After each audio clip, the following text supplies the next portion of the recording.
How to fix Discord lag on any Android phone. Hello guys, all what you have to do is click on the settings on your phone, go to the apps on your phone, open the apps.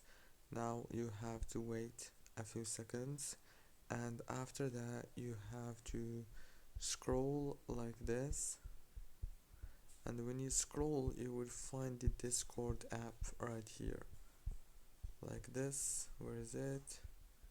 If you didn't find it, then you can just search for it here in the search bar and then click on it like this.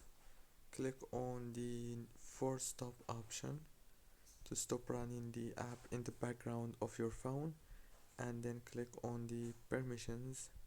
Make sure that all the permissions are enabled, and then go back, and last thing you want to do, click on storage, click on clear cache, and that's it. Don't forget to like, subscribe. Thank you for watching.